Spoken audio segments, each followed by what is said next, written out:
L'atelier A, c'est un atelier en anglais que Andrea, moi-même et David allons animer. Donc, c'est Unknown and Shadow Heroes avec trois communications. Donc, Betancourt Alarcón, Unknown Heroes, representing the killing of environmental defenders in Colombian media. Schmidt, Utility of Shallow Heroes, Reconsidering Anthropomorphic Appeal. Et puis Paulo Sampio, Heroes and Martyrs, the representation of Latin American environmental activism from literacy journalism. Here is the English-speaking session with Betancourt Alarcón, Mrs. Schmidt, and Mr. or Miss Palau Sampio. So the first presentation is by Alarcón Betancourt. So the title is Unknown Heroes, Representing the Killing of Environmental Defenders in Colombian Media. Well, good morning. I'm Laura Betancourt. I'm currently based in Medellin, Colombia. So 4:15 in the morning here, but very excited to share with all of you the progress made in my current research project. I have a mixed background between journalism and environmental studies. And as you will see through the presentation, this research inquires and is concerned about both sustainability science, which is the thing that I study in Lund University back in Sweden, but also how that overlaps with my previous experience as environmental journalist in Colombia. And I'm giving this unrequired bio about myself with the aim of introducing the conceptual approach that or perspective that I have on understanding what a hero might entail for the sustainability transition that our societies need, and what are the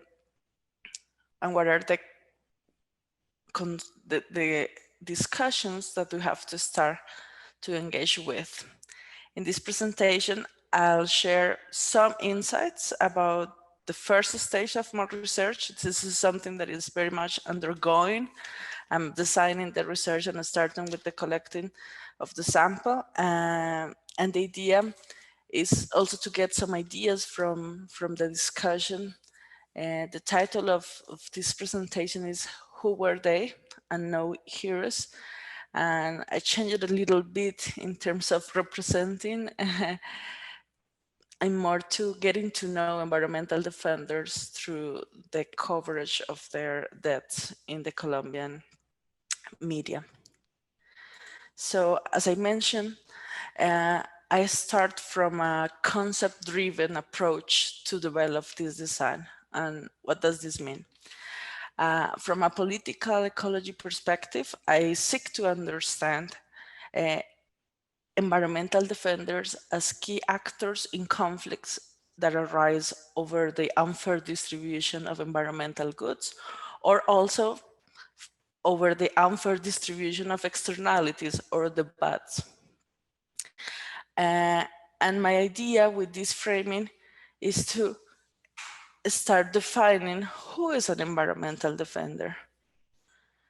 I guess you have seen this type of like media headlines quite often, how media and civil society reports have coined this term of environmental defender as a reference to actors that defend the environment against negative social or ecological impacts because their own lives and livelihoods depend on these healthy ecosystems, or because they have other social and environmental reasons. The UN Environment Programme defines an environmental defender as anyone who is defending environmental rights, including constitutional rights to a clean and healthy environment. And in this definition, we might include indigenous people, peasants, fishers, environmental activists, even journalists, and some social movements, leaders. But beyond the concept of an environmental defender, I'm especially interested for this research in one aspect that is recently caught the attention of some other research, is in the understanding that there's no environmental protection without the recognition and respect for those environmental defenders. And this is precisely the connection that I'm interested to see in public information, because the role of environmental defenders has some consequences in how those environmental conflicts develop. There has been an interesting conceptual advance on how transitions towards more sustainable futures could benefit from supporting those civil society actors that relentlessly oppose and transform local and sustainabilities across the globe. Here, for instance, as I'm showing in this slide, there's some conceptual like approaches or methodological approaches to understand the vital role of these environmental defenders to promote sustainability transitions, but also to solve socio-ecological conflicts, and also to improve the management of common pool resources. And in this research, or what this research is trying to do from a very political ecology perspective, is to understand why, through whom, how, and when do the conflicts over the use of the environment take an active role in shaping like these transitions towards sustainability. So if there is more and more evidence on how environmental defenders play a role in bolstering more sustainable transitions, how that role is being portrayed in the journalism discourse and the journalism practices, are we informing public opinion with these relevant nuances to foster a broad discussion on these leaders? To what extent are we actually linking the environmental defenders with the future sustainability? Are these heroes, if they're portrayed in that way, highlighted in terms of this real transition through sustainability? And these reflections allow me to embark on this research project to understand how are dead environmental defenders and their role in social ecological conflicts characterized in the Colombian press, especially in local and national media outlets. And I expect this research to become a first step to provoke a conversation between academia and journalism practices about how limited information about these leaders can play a role in omitting their social role as solvers of social ecological conflicts, and thereby also to understand if this lack of information about them, or this pure quality information about them, can also diminish the possibility to bring different sustainability transitions to local and sustainabilities. So I believe that understanding the media coverage about these murders and environmental defenders can give us a first insight on what are the drivers of public information regarding local leadership in these complex sustainability discussions. So why Colombia, why these dead defenders, and why local and national media outlets? I'll try to describe each of these criteria to let you know more about the case and the methodological design.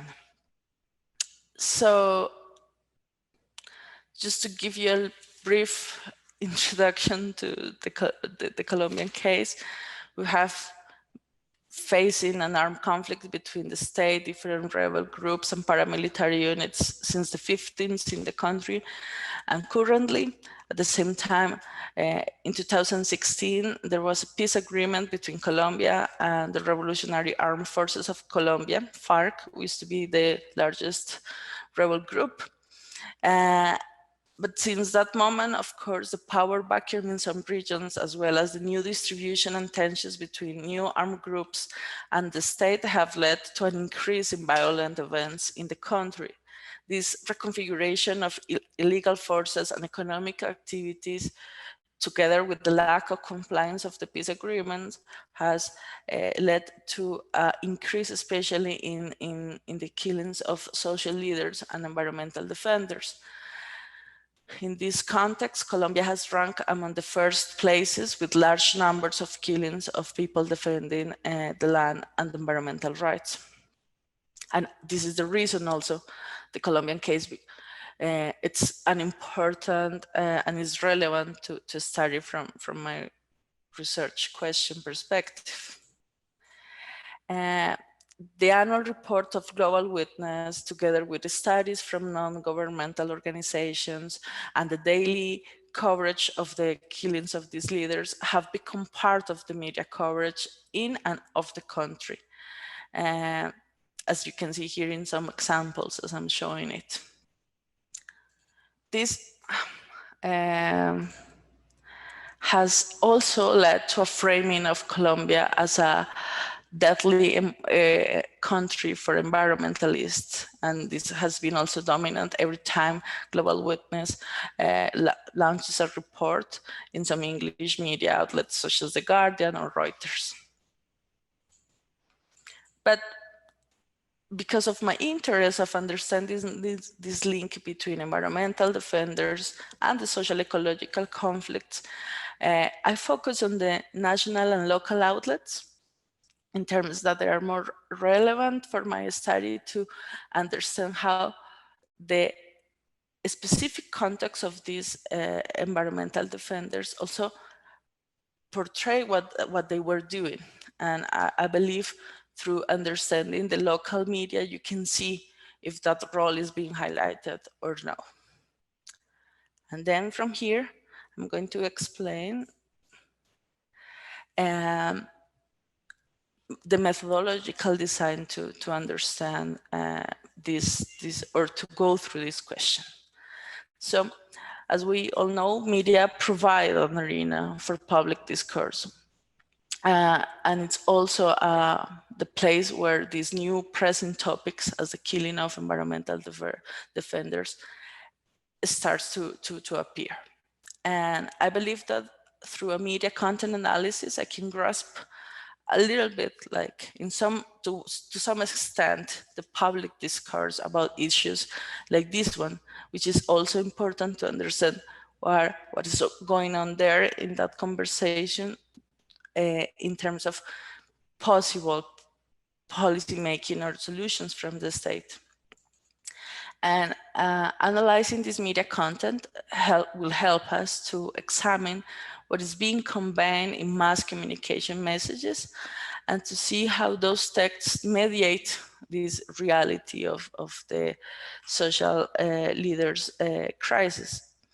In this topic, for instance, I think in so many cases, this is kind of the only description, this news that tell about the environmental defenders that are actually available and publicly accessible about them. And I aim to include both features of this media content analysis, both the quantitative and the qualitative parts, and to gain some empirical validity of my sample, I took different decisions when defining both the sample and the coding scheme. I will give some brief details on that. And I start, or regarding the sample, I decide to use as the basis of this research the list of 64 environmental defenders registered by Global Witness as leaders killed because of the defense of the land or the environmental resources. And then from there, from this 64 list, I start to do a Google News research. And I mainly use a search string with the name of the leader and the word asesinado and Colombia to start searching for the material. In this sense, what I'm looking, it's a very convenient sample.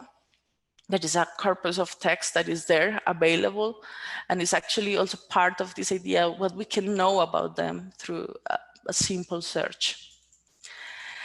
And when this research didn't result in significant findings, I checked a database built by the NGO Hacemos Memoria, local NGO, who they did a list of the social leaders and some of the information or the news pieces about their deaths. So I'm checking both the Google News search and this database. And this, of course, helped me to complete the list. So far, the sample has gathered more than 50 news pieces, informative news, which is the scope and not analytical or opinion pieces, on the death of around 30 leaders. And the selection of these news follow these criteria. That first comes from a local or national media outlet, preferably to have both that are in Spanish, and that the news describes the death of the event, the death event, or the follow-up piece regarding the death of the leader. Information about if there was any capture or any action from the state, and also like a broad analysis of the case specifically. And this is very important because I exclude from my sample news that are just portraying a general analysis of the social leaders in the country. And I did that because, as I mentioned in the beginning, my interest is to understand if we're linking somehow the environmental defender with the social ecological conflict, and what is the actually connection that we're doing about them. And this is more or less what I'm considering in this part, just to make a short break, 1 second. And regarding the coding scheme, considering that this study comes from a conceptual approach perspective on the role of environmental defenders and their contributions to sustainability transitions, I developed coding criteria based on 2 aspects. One, that is both aspects, the recognition as environmental defender and the repertoires of contention, are both derived from the political ecology literature. In terms of the recognition as environmental defenders, these 2 aspects help me to assess the type of characterization that news are providing about the leaders. Are we actually getting to know them, or are we just collecting names of people who were killed? The coding scheme includes questions such as, does this new article describe the killed person as someone defending the environment or no? Does this news article inform on threats or changes in the defender's livelihood? To what extent are the social ecological conflicts described in the news? Does this new article, for instance, state the defenders' action against negative ecological drivers? Are we actually getting to know what they were doing? Does this news article describe personal characteristics of the killed person? I'm using both nominal variables and also some ordinal metrics, just as scales of low, mediate, and high, that help me to understand the coverage. And I'm currently doing the coder's guidance to start with analyzing the sample. Just to finish then, what I'm expecting to gather from this exercise, from this research project, is to, in the end, being able to discuss if media is capturing the connections between defenders and sustainability transitions, if national and local outlets are having different coverage or different like tendencies on how to write about them. And I think in the end, it's just the first stage to reveal some patterns on public information available on these environmental defenders. And of course, hopefully informing journalism practice to improve sustainability transition coverage. And I think I just did it on time. Right. Okay, thank you so much, Lara. Oops, I'm sorry. 1 second. Thank you so much, trying. Lara. Let's see, maybe do we have questions? I have personally one. Can you just be more explicit and develop about the local and national dimension, which was your second point in the last slide you have shown? Well, so far, when we're doing the gathering of the sample, the different news pieces, we have encountered that very like local, like subnational and municipality media outlets in the areas where these social killer defenders were killed, they also cover this news. And in some cases, national newspapers, just as the biggest media outlets, they also do it. In some cases, not in every case. So when seeing that we can have more information about, I don't know, for instance, the radio station in the municipality where this social killer this social leader was killed, then I would like to see if there's any difference in the coverage between what a national newspaper can do about the death of this environmental defender, and if, for instance, the local newspaper can gather more information. It's just a hypothesis. What we have seen is that it's not like this. Actually, that the local radio station, for instance, have less information, which is very interesting to see. And it will just lead to some other hypothesis on how is this coverage being done. Okay, just one more question, and I let you to the others, to the other audience. So you just go through media coverage. Do you just cross another kind of analysis, like for example interviews, testimonials, etc.? Well, in this moment, designing the coding scheme, and I have seen the need to talk with at least 2 or 3 NGOs working on this topic, because I do believe they have some perspectives on how media is portraying the leaders. So I would like to incorporate, for instance, some insights from 3 organizations that are mainly working in the country to like publicly get to know these leaders. So I guess I will just get a really good feedback from them to finalize my analysis format. Thank you so much, Laura. Well, Kaze Schmidt, which is just after you, has a question. I'll let you ask it.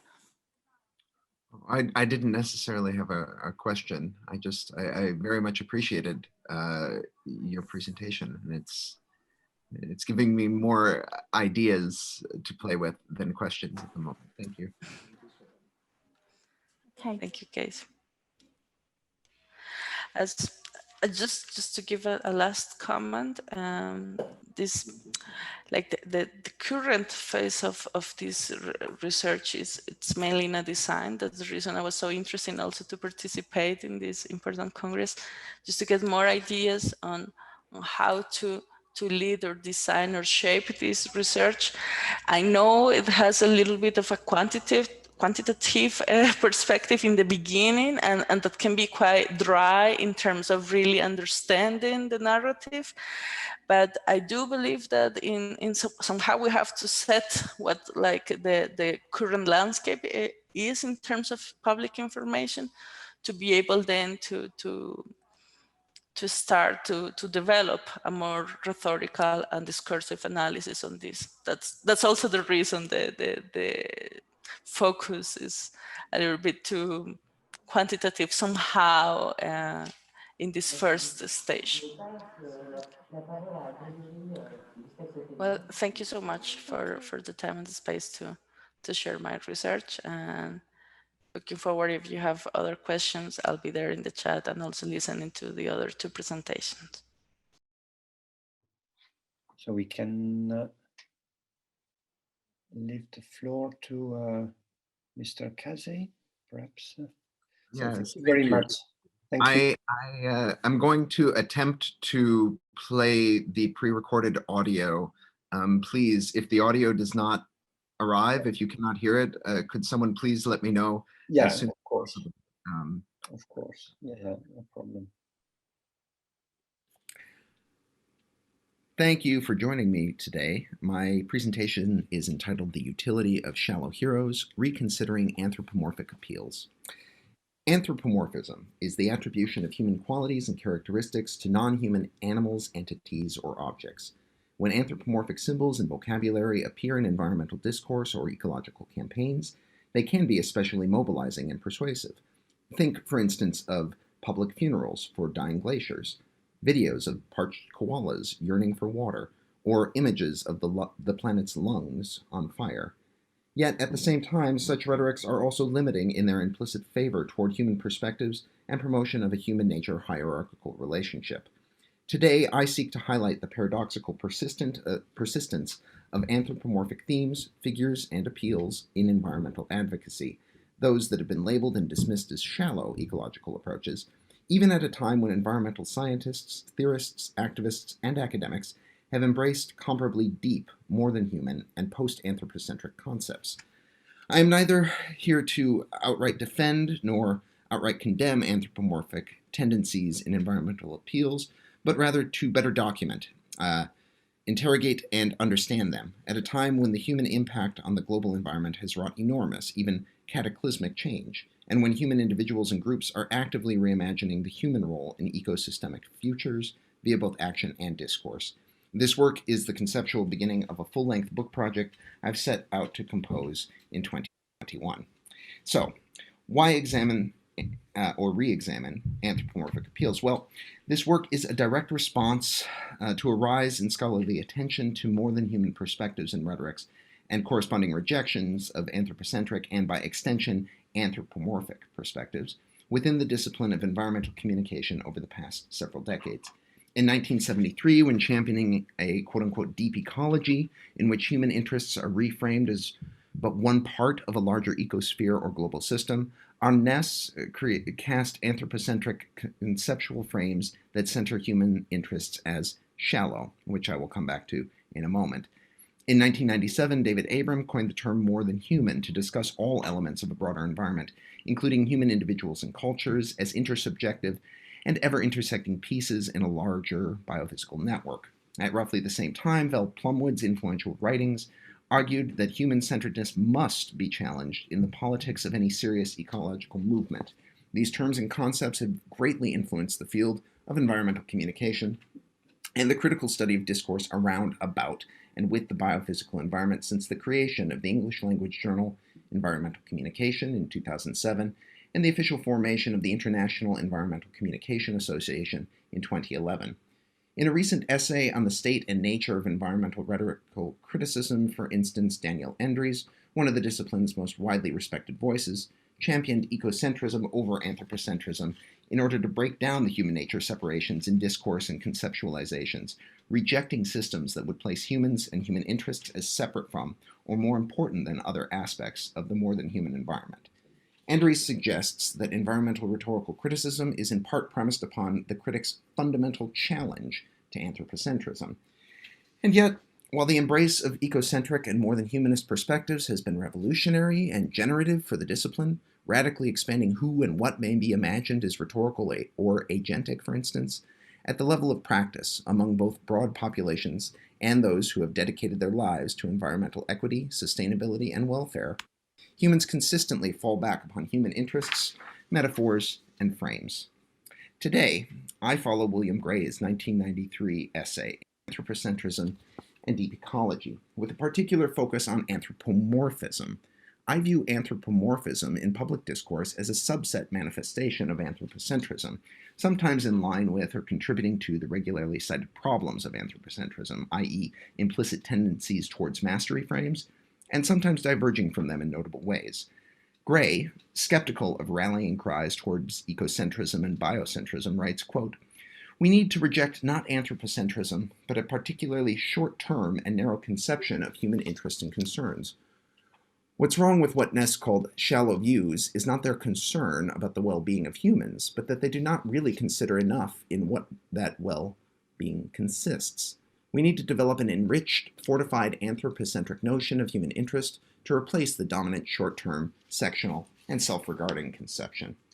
Today, I argue a similar point on behalf of anthropomorphic appeals, which are a kind of shallow ecological discourse.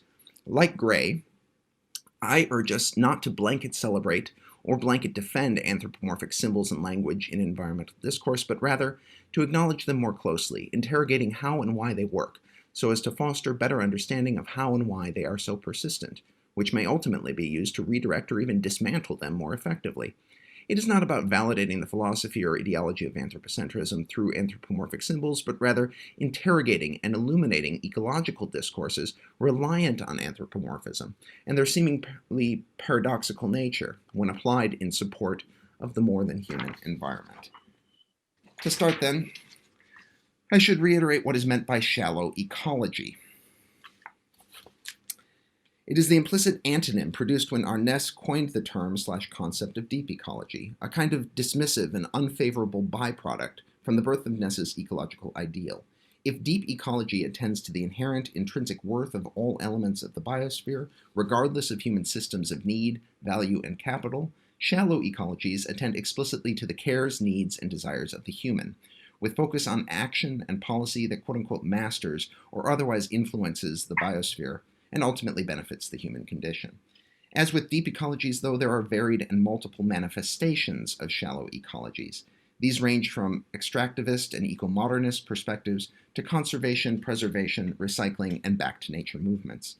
These perspectives are shallow insomuch as they are not deep, or, that is to say, insomuch as they are experienced and processed on the relatively local human level, not the broader, expansive, perhaps ultimately unattainable more than human level, and not simply because they do not or cannot attend care and compassion for the more than human environment. Certainly some shallow ecological perspectives are truly anthropocentric and destructive to the larger biosphere, but not all. In this respect, I build from Gray. In his 1993 essay, he argues that, in fact, all ecocentrisms and biocentrisms suffer from a natural stain, in that they are human ideological frameworks reliant upon what he calls, quote-unquote, covert, latent anthropocentric elements. Quote, "What deep ecology seeks to promote," he writes, "and what deep ecologists seek to condemn, needs to be articulated from a distinctively human perspective.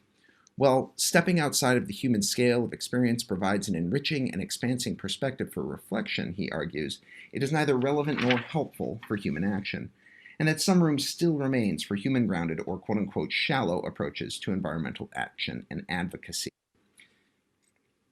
In this way, Gray's comments make a case for anthropomorphic appeals in ecological campaigns and rhetorics, even as such appeals have been criticized and dismissed in recent literature.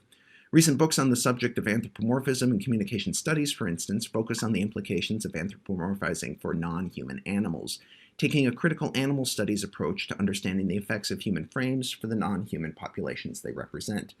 Claire Parkinson's 2020 book, Animals, Anthropomorphism, and Mediated Encounters, for one, attends to the potential mischaracterization and symbolic violences enacted by hubristic and anthropocentric frames. Deborah Merskin's 2018 book, Seeing Species, takes a similar approach, with special attention to film, television, and other representations of animals. A reconsideration of anthropomorphic symbols and metaphors as sound ecological rhetoric differs from these studies in its attention to the repercussions of anthropomorphic trends for environmentally minded and committed humans whose views on how they can interact and are interacting with the more than human environment is constrained and guided by symbols of their own cultural making. It is an approach that, at least in English language academic work in environmental communication, has neglected or explicitly dismissed the past decade. To my knowledge, no article or book-length study of anthropomorphic rhetoric in environmental studies has seen wide academic publication in over 10 years. The last major books to take this work on are Bodice's edited collection on anthropomorphism, which tackles the epistemological question of whether humans can ever indeed avoid anthropomorphic tendencies, and Kennedy's 1992 book, The New Anthropomorphism, which concludes through a number of essays that no, they ultimately cannot. I propose that we again pick up the conversations and direct a focus on the implications of such symbols for the ways people, and specifically people consciously invested in the more than human environment, conceive of themselves in relation to their environment and commitments. Such a move is meaningful at the current moment, but it is not alone. Tim Jensen's recent book, Ecologies of Guilt in Environmental Rhetorics, for instance, provides an example of how human concerns can and do still have a place in contemporary conversations of environmental communication, even among those who are in their aims, aspirations, and such ecocentric. Jensen examines how rhetorics of human emotional grief can and do function to engender investment and empathy for non-human and more than human events, including extinction, climate change, and pollution. Jensen reopens conversation to human frames for engagement with more than human phenomenon. As Gray wrote in 1993, we should, of course, quote, abandon a crude conception of human needs, which equates them roughly with the sort of needs which are satisfied by extravagant resource use. But the problem with so-called shallow views lies not in their anthropocentrism, but rather with the fact that they are characteristically short-term, sectional, and self-regarding. A suitably enriched and enlightened anthropocentrism provides the wherewithal for a satisfactory ethic of obligation and concern for the non-human world. This, he proposes, is how to best account for the quote-unquote covert anthropocentrism at play in all human discourse, thought, and action. Not to disavow or ignore it, but to consciously, intentionally harness it for the greater ecospheric good. We have any number of excellent examples in the global sphere of environmental communication and rhetoric already at play. It is these examples that deserve our concerted scholarly attention, alongside the abstract and explicitly ecocentric appeals that have dominated recent analysis and discussion. With the last part of my presentation today, then, I seek to identify and highlight key examples of prominent anthropomorphic, environmentalist, and ecological appeals, ones that could both benefit and harm greater ecological causes, depending on how intentionally they are applied and circulated, and which therefore should not be treated lightly simply because they are shallow. I've grouped them into key types or areas, the first of which, highlighting human agents. By this, I call attention to how human agents and actions are made prominent in environmental causes through naming, images, and narrative reproduction. In championing the vitality and resilience of biophysical spaces, species, and environments, environmentally motivated rhetorics frequently also champion the valor, heroism, and primary role of human or anthropomorphized agents through, for instance, explicit mention or commemoration of specific individuals who played particular roles in the development of the spaces, species, and environments at hand. Such a focus confines environmental thought and action through the narrative of single, human protagonists at the expense of an environmentalism that forefronts the environment itself and the web of human and non-human components that make up a broader ecosphere. This includes instances in which specific human agents and stewards are explicitly named in a space or emphasized in a narrative, as have been ecologists Aldo Leopold, John Muir, and Rachel Carson in officially designated nature spaces. It also includes instances in which the explicitly human experiences and actions in a biophysical space are especially highlighted or valorized, such as in the #TrashTag campaign, which I will highlight in a separate paper during the next session this morning. The appeals are undoubtedly anthropomorphic in their symbolism and scope. Number two, anthropomorphizing of biospheric elements. Here we have the many historically documented cultural and symbolic practices that represent non-human animals, biophysical spaces, and even the planet itself through anthropomorphism. The impulse to personify and anthropomorphize non-human elements of the environment, while anthropocentrically laden, is also so firmly established an impulse that it becomes difficult to avoid in environmental discourse, and when used with empathy rather than consumptive intentions, can actually be an environmentally beneficial rhetorical tactic. We might think, for instance, of well-established cultural symbols like Mother Earth / Gaia / Pachamama as potent ecological rallying points, both historically and in the current day. Consider, for example, recent shifts in discussions of Earth and biophysical spaces as mother to prominent discussions of Earth in such spaces as sister or sibling in, for instance, recent appeals by Pope Francis and campaigns to afford civil and human rights to waterways. Each of these are directly informed by indigenous traditions. And of course, we can consider anthropomorphized animals as potent rhetorics directing human actors toward ecological care. These include the United States Forest Service's Smokey Bear and the affable animals circulated online today as ecologically motivated memes and image macros. 3, heroes and villains of ecology. Media, we also see appeals and narratives frequently reliant on tropes of singular heroic action or villainy, disproportionately emphasizing the individual human role in fostering, promoting, or damaging the broader ecosystem. Narratives and metaphors that emphasize the power and influence of individual actors is an egocentric impulse that confuses and distracts from broader systemic and cultural factors in human interaction with the more than human environment. Even as environmental science emphasizes the import of systemic change, environmental appeals rely on tales of singularly wise or potent heroes and singularly culpable villains, suggesting implicitly that promoting ecological change is as simple as stopping single actors rather than reevaluating all human systems from a deep ecology lens. These examples range from the rise of the ecological superhero through figures like Captain Planet, the Toxic Avenger, and the Marvel Cinematic Universe, to news media backlash against specific individuals for their particularly heinous, consumptive, or environmentally destructive actions. These include, for instance, trophy hunters, wildfire starters, and some politicians, as a manifestation of the ecological villainy narrative trope. These are just a few of the types of anthropomorphic environmental appeals I am currently reconsidering for myself as part of my larger book project.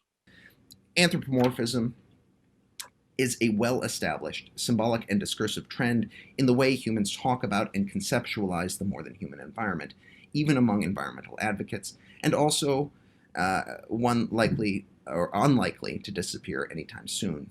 Those invested in environmental communication and symbolism should continue to consider anthropocentric tendencies alongside ecocentric tendencies in the interest of guiding both toward a more empathetic, resilient, and vital path. We must re-engage philosophical concepts and campaign not necessarily for an elimination of anthropomorphic rhetorics, but rather for an anthropomorphic rhetoric grounded in humility, empathy, and love, rather than mere self-centeredness and self-interest. Even Plumwood, in her influential takedown of human-centered approaches, is careful to note that complete rejection of any and all appeals to human perspectives, values, and survival as egocentric or instrumentalist is a fallacious assumption, and she notes that indeed anthropomorphic appeals can properly supplement a care perspective. In this respect, it is human-centeredness that prevents ecological awareness and action, not human metaphors, which allow a path toward more holistic ecologies for their audiences. Rather, while at least partially anthropocentric, such metaphors may indeed promote more than human ecocentric perspectives and actions by first meeting their audiences where they are, grounded in human experience. At the end of the day, humans have always and currently do still discuss and advocate for the environment through heavy use of human conceptual frames and anthropomorphic symbolism. Human thinkers and perceivers are predisposed to experience the world through such frames, to interpret animate and inanimate objects alike through anthropomorphic shapes and metaphors. Psychological study has affirmed this again and again. With my comments today and my book project in progress, I do not outright dismiss or forgive the violence of such hierarchy, but I acknowledge that human metaphors do allow a path toward holistic perspectives. Attention to some shallow and anthropomorphic frames, even in rhetorics of environmental defense and advocacy, will support current aspirational scholarship, that which argues for what human individuals and cultures ought to be, by offering a simultaneous interrogation into current discursive practices, fostering understanding of what human individuals and cultures currently are. As I said, I am in progress with this work, and I am very much interested in hearing more from all of you, taking questions and extending the conversation. Thank you for your time today. You can contact me at the address on the screen, And before I conclude, here are a list of some of my key sources.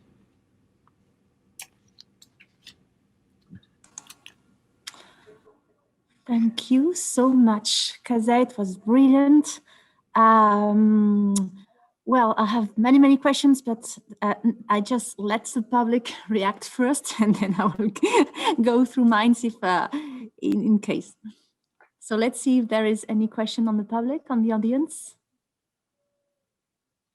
Yeah, me too. I have questions, but question. Go first. Yes, you can start, Céline. Yeah, you can start. Okay, so I'll go first. Yeah, of course. Let's see.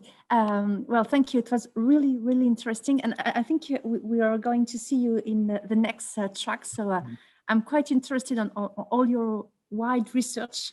Tell us, what about one of your last conclusions? You were just going through anthropomorphic and ecocentrism, and I would like to know better if on your book in progress, I think you are just developing all of that and trying to catch really the part of each one. I am wrestling with both and their relationship. My work is very much in response to Anglophonic journals, and so I'm responding to what I've seen in the literature, particularly in the Environmental Communication Journal. Anthropomorphism and other tendencies towards human metaphors as almost a form of human chauvinism in the way that humans broadly and individually engage with the larger biophysical environment. This tendency to default to the human shape, the human interest, the human action, even among those people most interested and committed to the larger biosphere.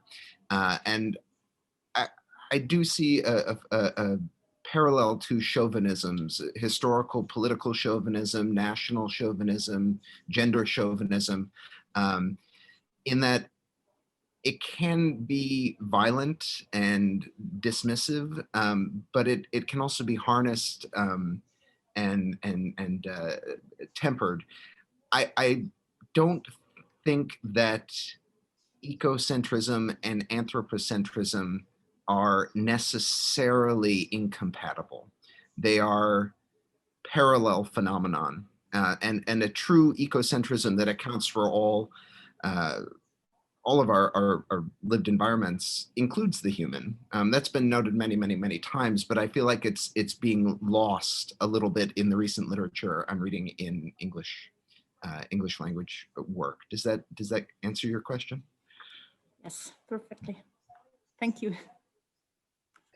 Can I ask something, or just say something about this presentation, because it's extremely interesting, of course, and I was just thinking about the fact that, yes, as you said, it's difficult to avoid the interest also in environmental communication for the human figure, face. I was thinking about the Gestalt theory, you know, the idea that, of course, we are we are attired by, we are interested in the human figure all the time. So there is something psychological.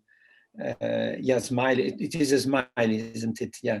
So this is something, and I think we need to distinguish an ideological and philosophical aspect from the communicational and the communicational aspect, in the sense that, of course, you can be open to what you call the human-centered but not egocentric approach, and to use human metaphors. So there are two different aspects, I think. But this is another point.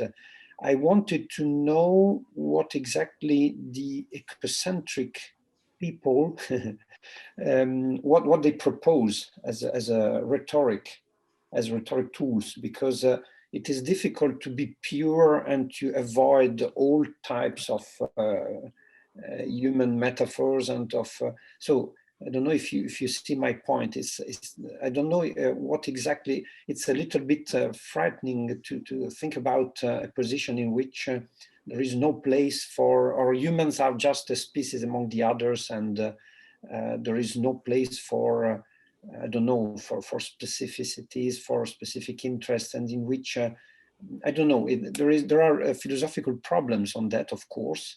But I was my question is more on the communicational aspect. So what they do propose, of course, it's a large question. It's difficult to answer now, but just to have some ideas, perhaps sort of a short summary about what is proposed from the deep ecologians, from people who proposes to purify the rhetoric from all types of anthropocentric, what they call anthropocentric references. Thank you.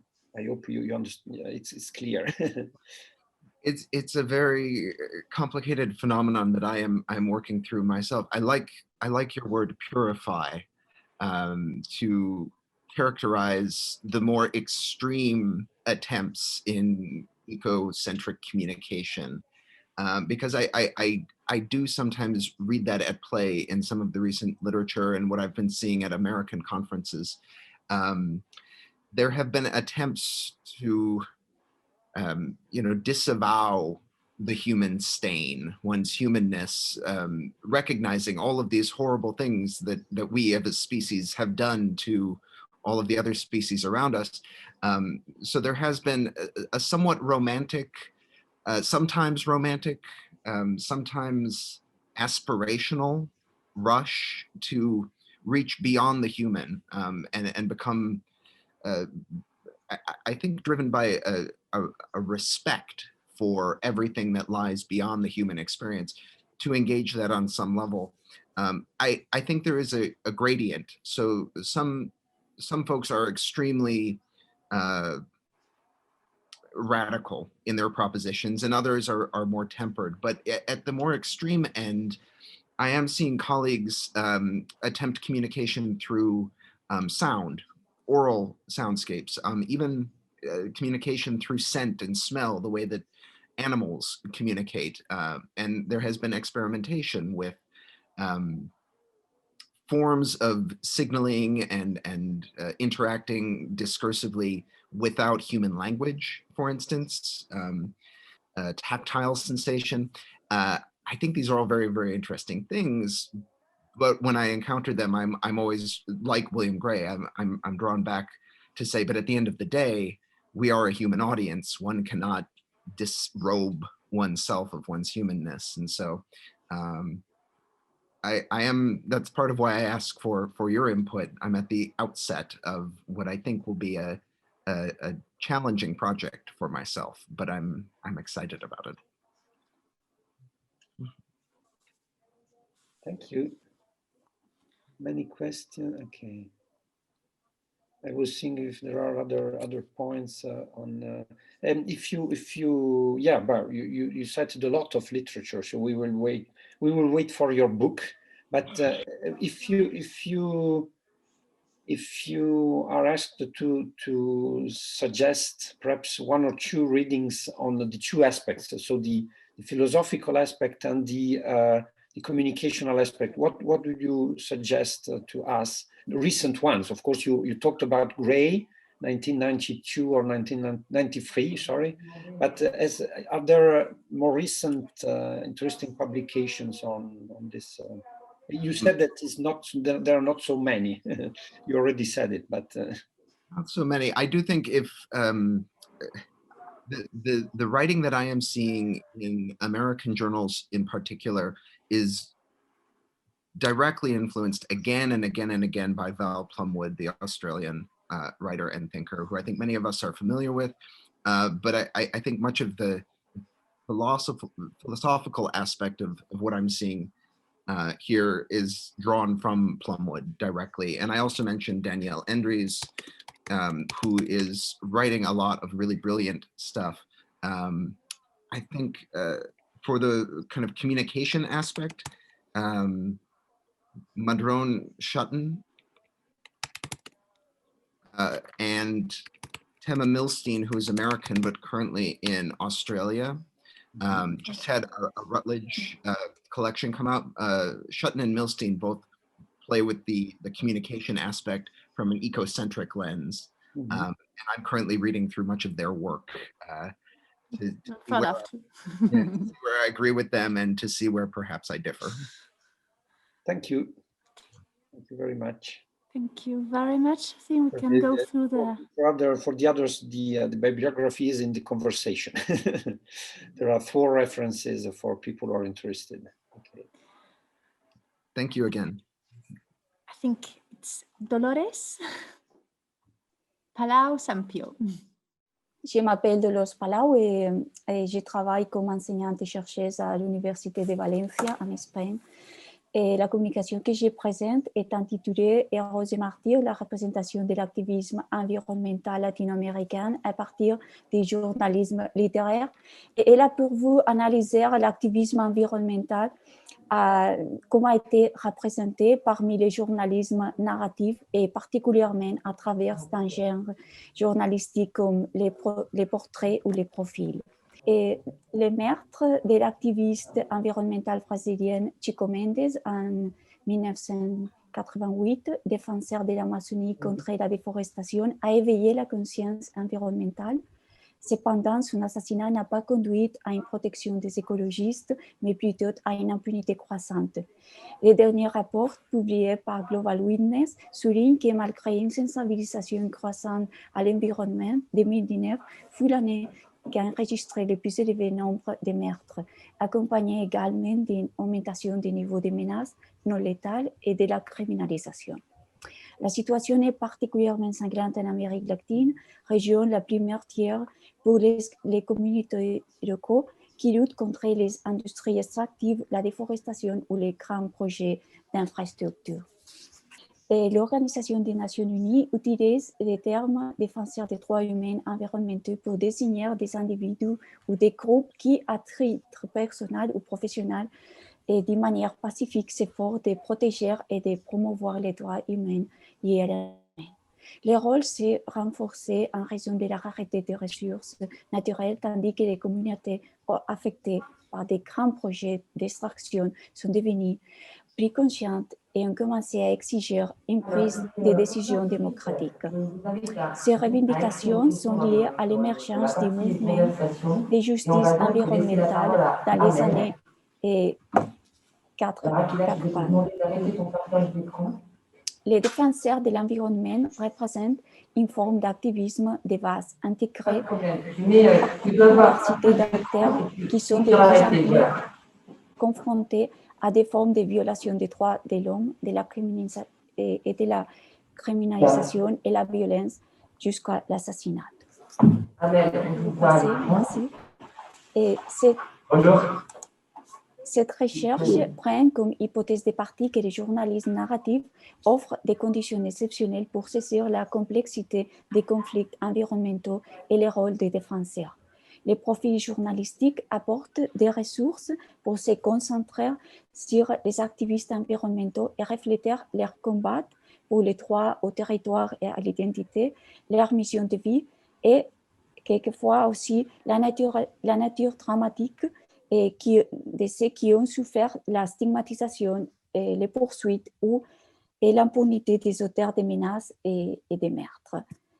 Le journalisme narratif est un territoire symbiotique dans lequel journalisme et littérature coexistent et s'intercalent, combinant les caractères factuels et les compétences du premier, du journalisme, et les options expressives de la littérature.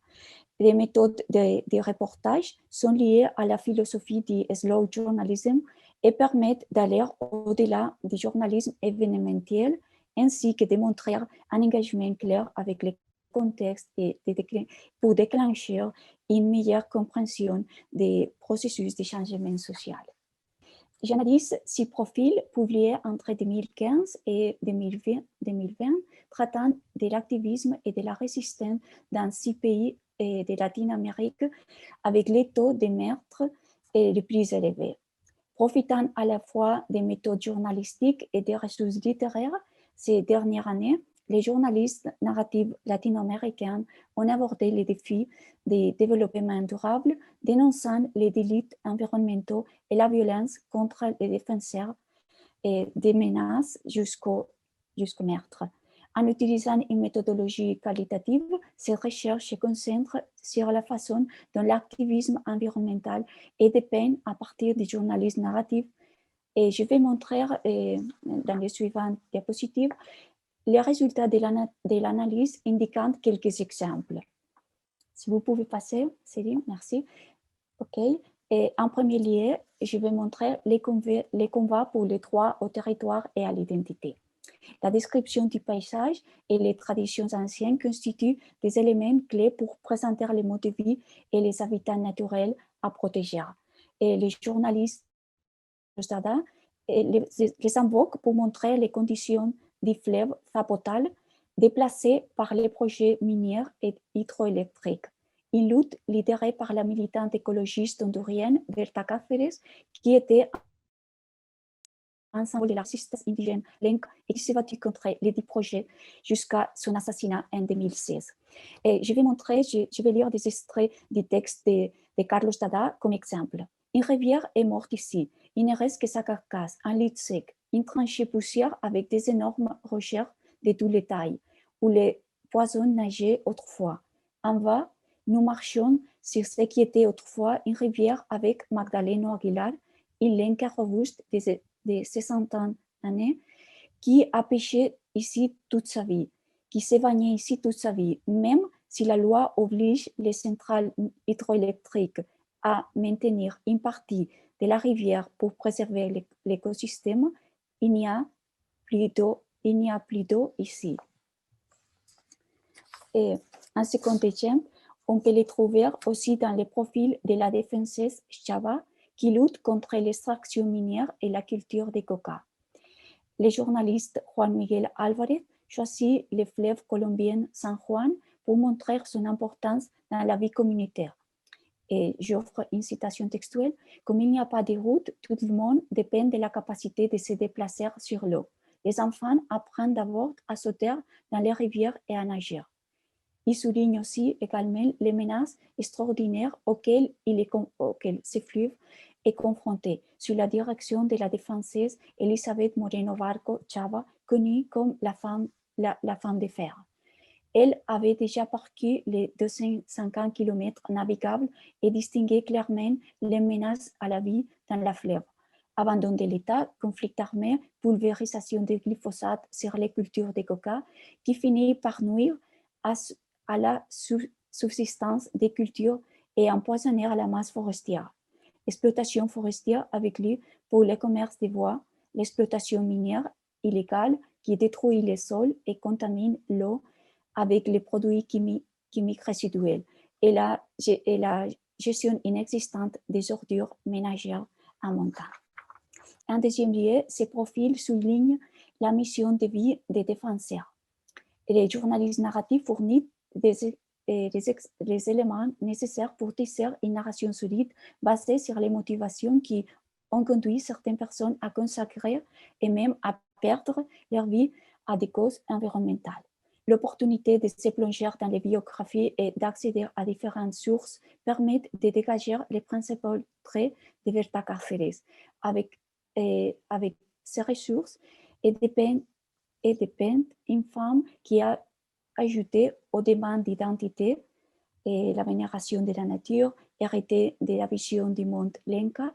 Elle a aussi ajouté l'utilisation des tactiques apprises des mouvements révolutionnaires d'Amérique latine, en faisant appel à la solidarité internationale et échangeant des expériences, comme indique Carlos Dada.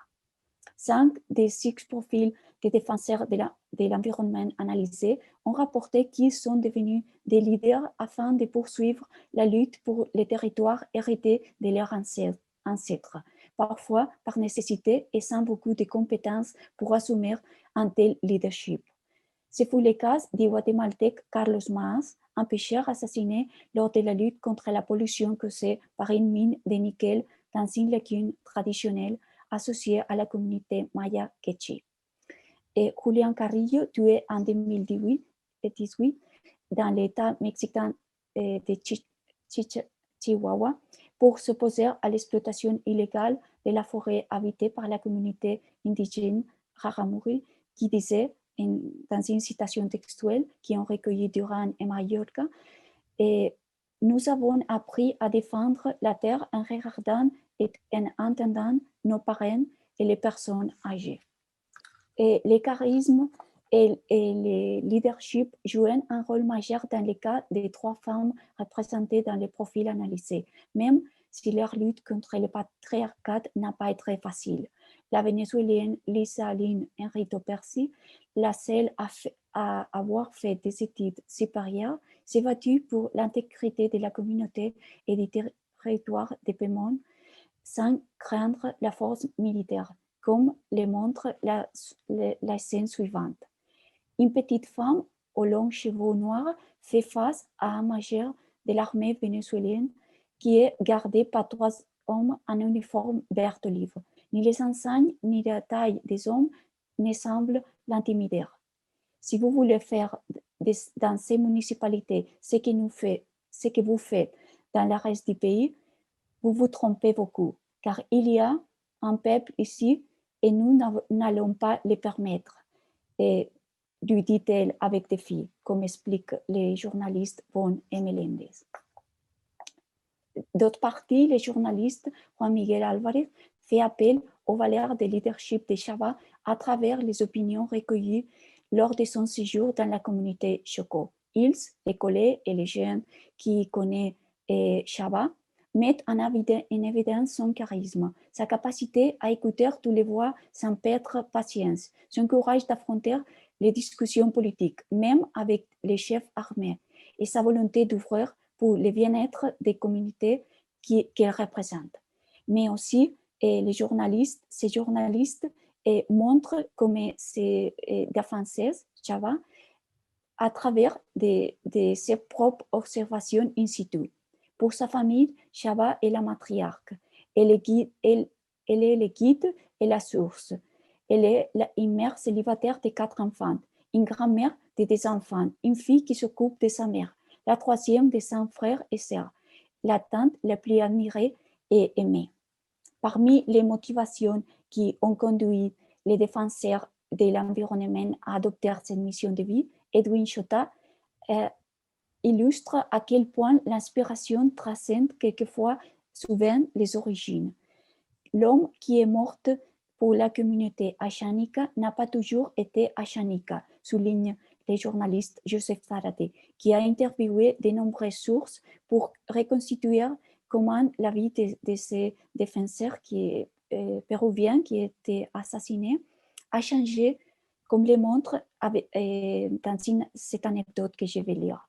Comment était possible qu'un homme qui aimait danser sur le Vigie et John Travolta, l'homme qui ne sortait jamais sans sa chemise repassée et ses chaussures brillantes, puisse désormais porter une tunique, une couronne à plumes et des sandales et vivre dans une hutte de paille au milieu de l'Amazonie.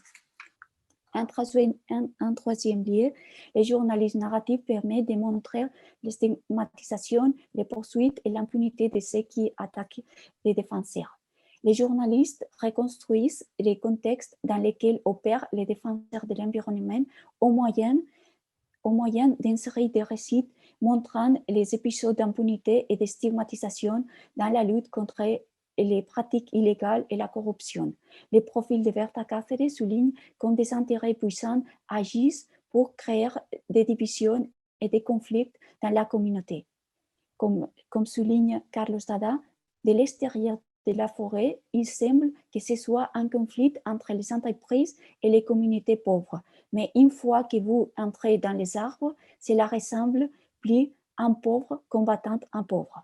Carlos Dada raconte comme certaines familles accusent l'organisation environnementale de Berta Cáceres d'entraver les développements communautaires en s'opposant au barrage hydroélectrique d'Aguazalca. Dans ces régions oubliées par les gouvernements, les défenseurs de l'environnement dénoncent un plan de la part des groupes puissants visant à prendre le contrôle stratégique des ressources naturelles du Honduras.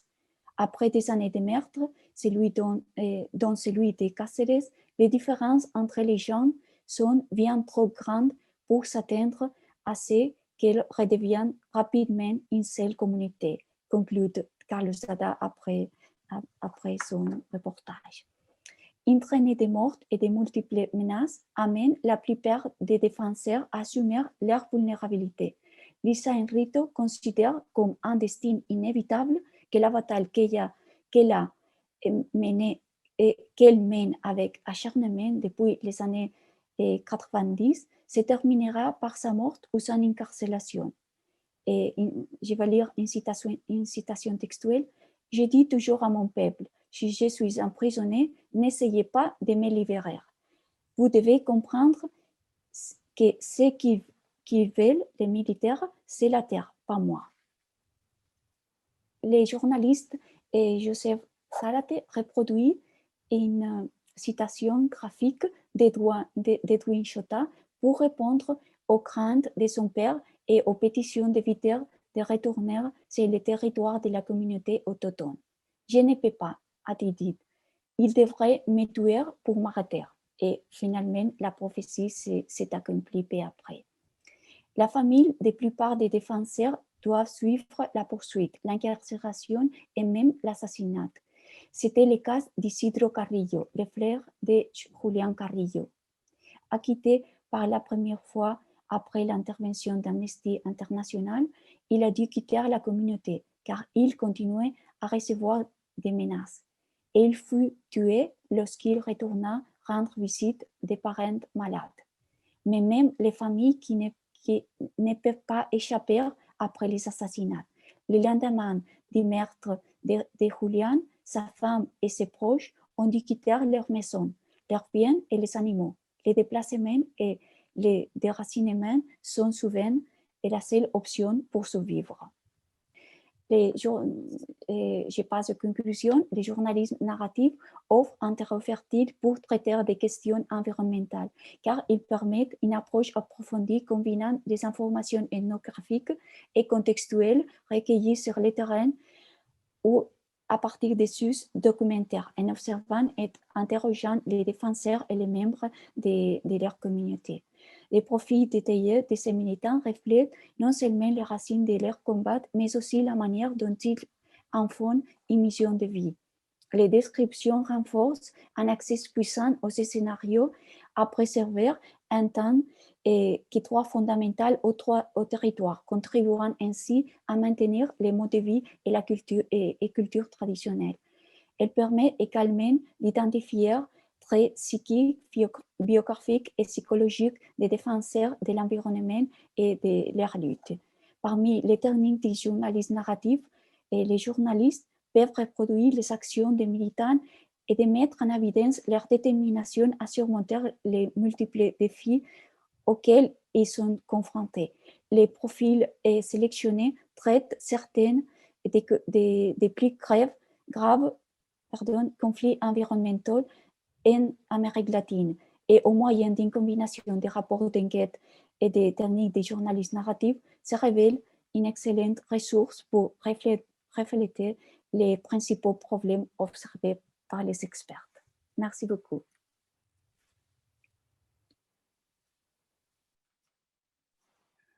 Thank you very much. Merci beaucoup. Super, merci pour la présentation. Céline, vas-y. Hein. Un grand merci, Dolores. C'était vraiment... en plus, vous avez su trouver dans votre forme de présentation quelque chose de complètement international qui permettait à la fois au public anglais et à la fois au public français de parfaitement bien suivre. Donc, un grand merci pour tout ça. Just a switch in English. Maybe in the public there are some questions about your very brilliant exposé. Let's see, I'm sorry. Okay, I have one for you. So you have talked about stigmatization, persecution, and perpetration impunity. do you think there is this kind of testimony and the difference between what happened and the media can change? I think that this kind of journalism, not the journalisme qui est de la médiathèse, mais cet autre journalisme qui permet de montrer les choses et d'approfondir, et je crois qu'il peut faire quelque chose, et surtout peut montrer un peu cette relation et la raison de défendre et de se défendre et pour traiter d'éviter tous ces problèmes. Et I have changed to French. I don't know why, but and in the question is I think this narrative journalist can offer this opportunity to change, but in my opinion this événementiel journalism qui est sur l'immédiat est un peu difficile. It's in my opinion difficile to montre. Merci beaucoup. Let's see first, Laura, you have a question, and then Nicole Dalmeida from Sorbonne University has one. I let Laura. Okay, Dollars, thank you so much for your presentation. I like it so much. Of course, it's very much related to what I'm working on. I have two questions for you. The first one is like, what were like the criteria to choose these 6 stories?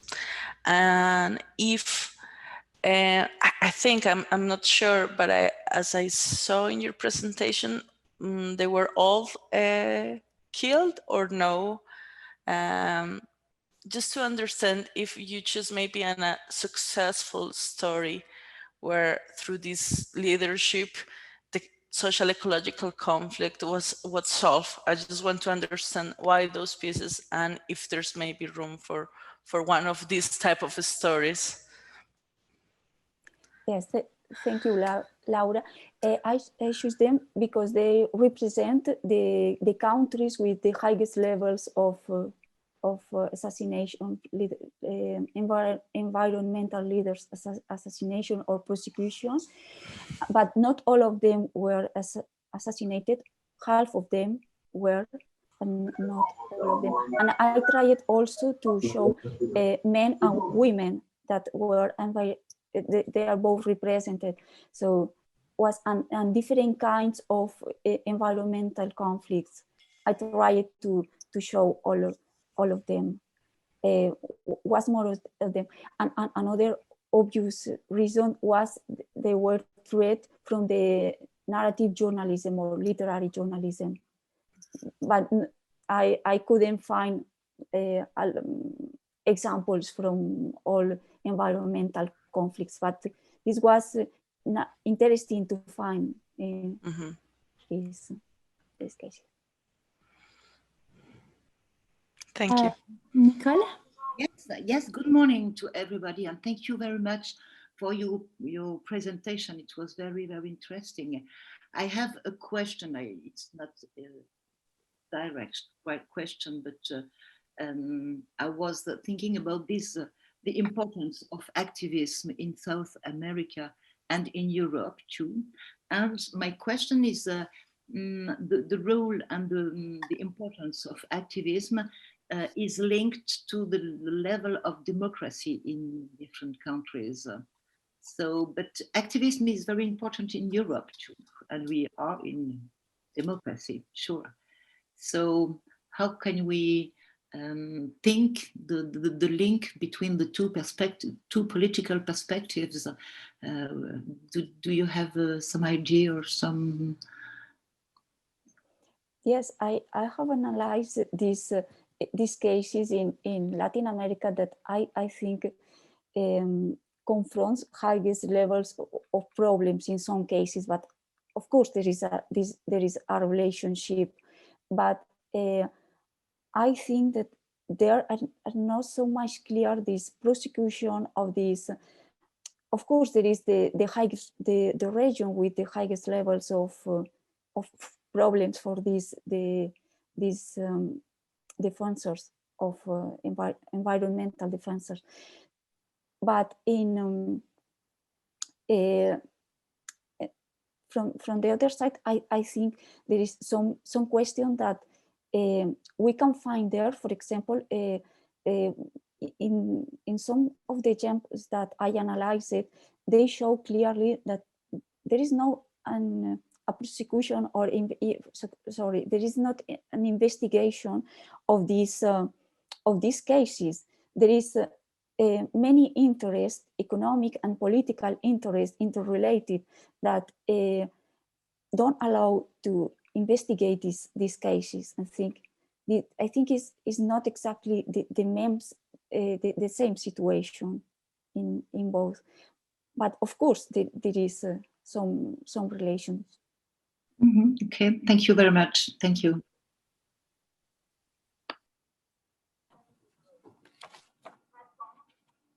Is there another question? I would just like to add comment on the last question.